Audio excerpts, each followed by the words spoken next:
अस्सलाम वालेकुम। क्या हाल चाल है आप सबका। उम्मीद करती हूँ अब सब ठीक ठाक होंगे। मैं भी ठीक हूँ, अल्लाह ताला का बहुत बहुत शुक्र और एहसान है। तो आजकल मौसम बहुत प्यारा हो रहा है, लेकिन ये है कि शाम को थोड़ी सी ठंड हो जाती है, पर खैर है। हल्की हल्की ठंड तो अच्छी लगती है। तो अभी इस वक्त दोपहर का वक्त था और मैं ईरानी कबाब बना रही थी। इसके लिए मैंने कबाब के मसाले में बारीक कटा हुआ प्याज इस्तेमाल किया है, हरी मिर्चें काट के डाली हैं और थोड़ी सी अदरक लहसुन का पेस्ट इस्तेमाल किया है, काली मिर्चें, नमक ऐड किए हैं, हरा धनिया ऐड किया है और इनको मैंने लंबाई की शेप में छोटे छोटे से कबाब बना लिए, जिस तरीके से आमतौर पे टर्किश या ईरानी कबाब मिलते हैं। साथ में टमाटरों को और टर्किश बड़ी वाली हरी मिर्चों को फ्राई कर लिया था। आमतौर पे ग्रिल किया जाता है, मगर मैंने फ्राई किया था। और ज़ाफ़रान मक्खन वाले चावल थे। फिर आज हम गोश्त लेके आए थे।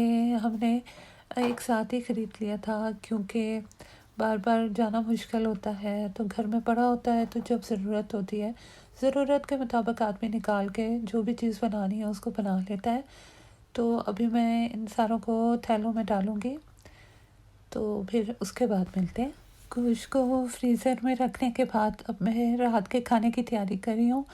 आज मैं ये वाली टर्किश हरी मिर्चें डाल के गोश्त बनाऊंगी और गोश्त बिल्कुल सादा तरीके से बनाऊंगी, क्योंकि सादा तरीके से मुझे लगता है फ्लेवर ज़्यादा खुल के सामने आता है। इसके लिए मैंने प्याज को हल्का सा फ्राई करने के बाद गोश्त ऐड किया था।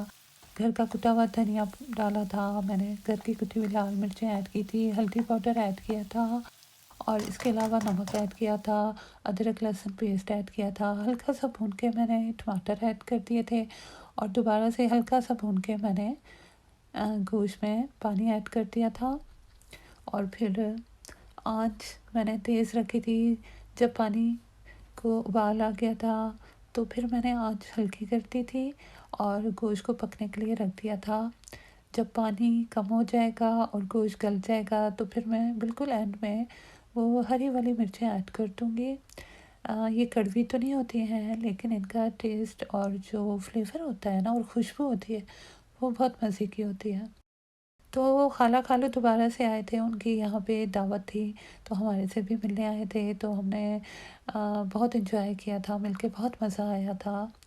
पिछले दिनों क्योंकि काफ़ी गर्मियाँ पड़ रही थी, तो फिर मैंने सोचा घर पे फ़ालूदा बनाती हूँ।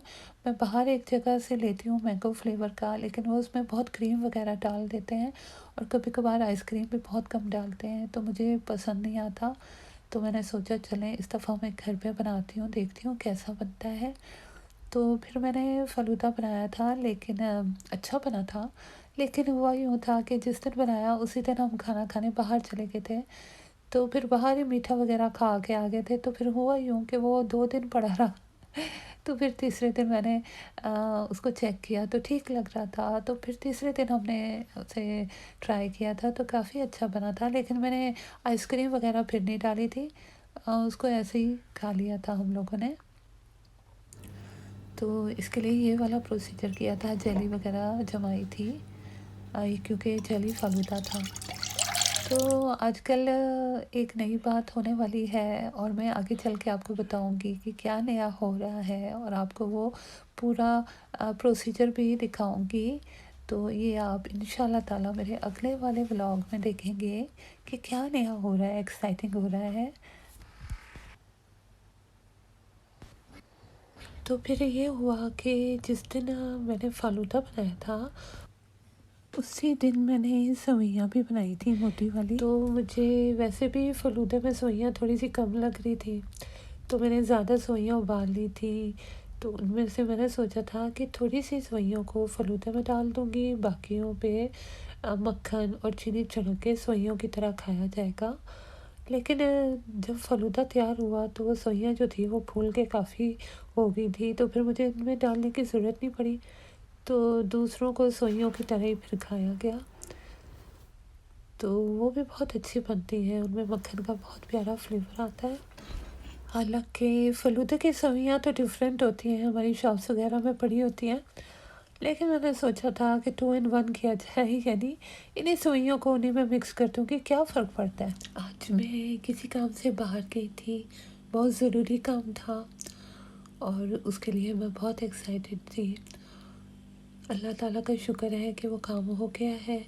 वो क्या काम था जिसके लिए मैं बाहर गई थी, मैं अपने अगले व्लॉग में इंशाल्लाह ताला आपको इसके बारे में बताऊंगी। मौसम बहुत प्यारा हो रहा था, हल्की हल्की हवा चल रही थी, हल्की हल्की सी बूंदाबांदी भी हो रही थी।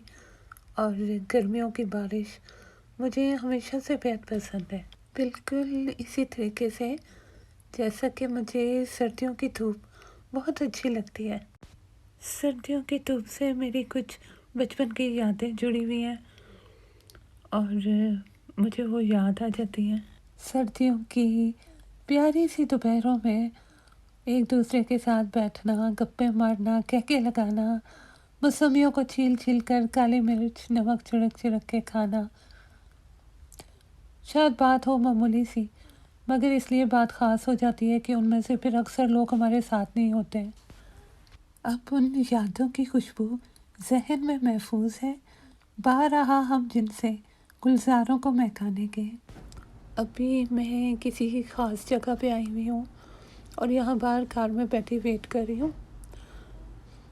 तो ये कौन सी जगह है और मैं क्यों यहाँ पे बैठी वेट कर रही हूँ, ये मैं इंशाल्लाह ताला अपने अगले व्लॉग में आपको बताऊँगी। पर मैं तो बहुत एक्साइटेड हूँ इस बात को लेके। थोड़ी थोड़ी सी खुशी भी है, थोड़ी थोड़ी सी परेशानी भी है, और ये क्यों है ये भी अगले व्लॉग में मैं आपको बताऊँगी। तो फिर उसके बाद मैं स्टोर में चली गई। मुझे घर की सफाई के लिए थोड़ी सी चीज़ें चाहिए थी, ब्रूम चाहिए था और मप चाहिए था। तो उसके लिए मैं 2-3 स्टोरों में गई, मुझे कुछ पसंद नहीं आ रहा था। आमतौर पे मैं अमेज़ॉन और ईबे वगैरह से मंगाया करती थी, लेकिन एक तो वो आने में चंद दिन लगाते हैं क्योंकि बाय पोस्ट भेजते हैं, और दूसरा ये कि कई दफ़ा आप चीज़ें पसंद करो, आए तो वो उस तरीके से नहीं होती जैसा आप समझ रहे होते हो। इस वक्त दोपहर का वक्त हो रहा है और मैं पुलाव बना रही हूँ। इसके लिए मैंने यखनी वगैरह तैयार करके रख दी है। अभी तेल डाल के मीट को हल्का सा मैं फ्राई करूँगी। वैसे तो मुझे बहुत डार्क कलर अच्छा लगता है, बहुत फ्राई करने का दिल चाहता है, लेकिन उससे बोटियाँ जो होती हैं ना वो काफ़ी सख्त हो जाती हैं, तो फिर इसलिए अब मैंने ऐसा करना छोड़ दिया है। मीट को हल्का सा फ्राई करने के बाद मैं यखनी इसमें ऐड कर दूँगी, और ये मैंने चावल भी रखे हुए हैं, हरी मिर्चें भी ऐड करूँगी। पुलाव में मुझे हरी मिर्चों का टेस्ट अच्छा लगता है।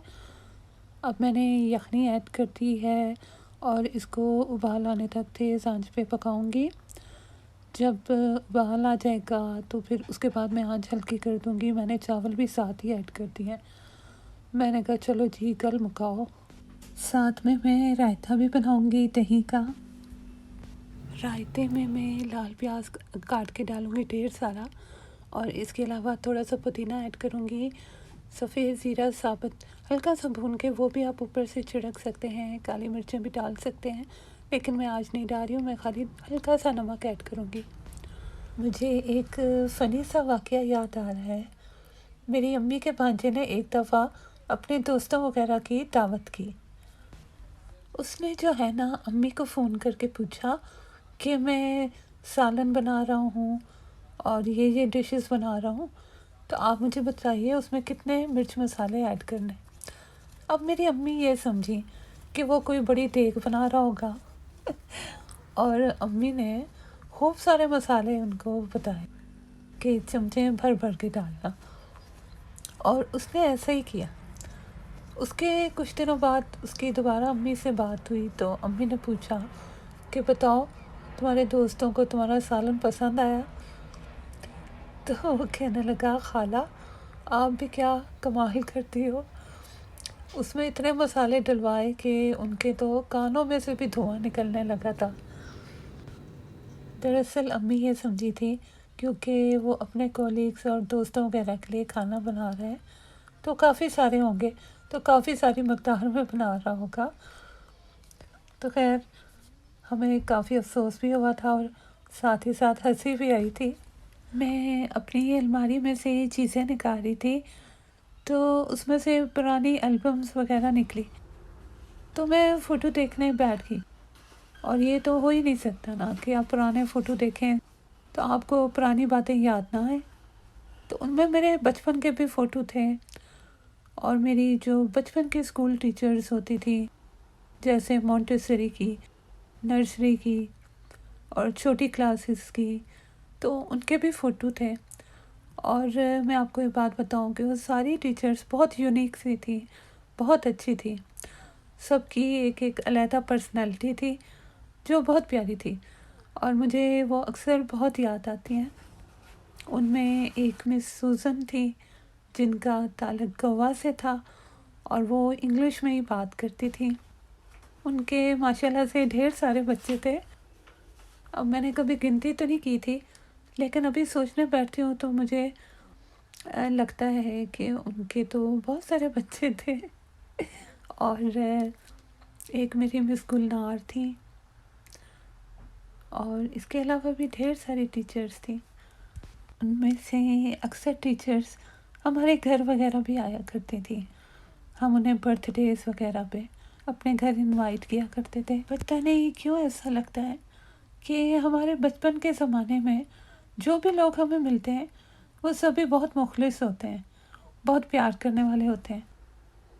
या हो सकता है शायद हम छोटे होते हैं, बच्चे होते हैं, तो हमें हर कोई अच्छा लगता है, मुखलिस लगता है और एतबार के काबिल लगता है।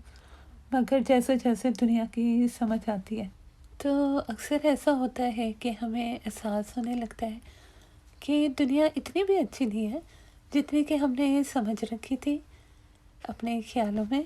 को ज़रा सी बातों पे बरसों के याराने की, लेकिन इतना तो हुआ कुछ लोग पहचाने के।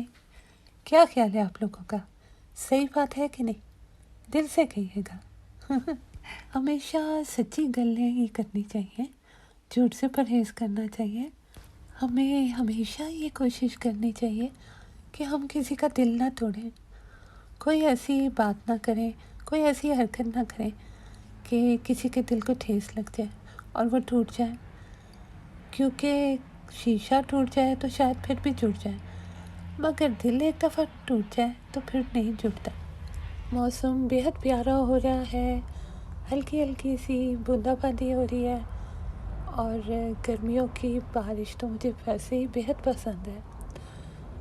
तो इसी खुशगवार मौसम के साथ मैं आपसे इजाज़त चाहती हूँ।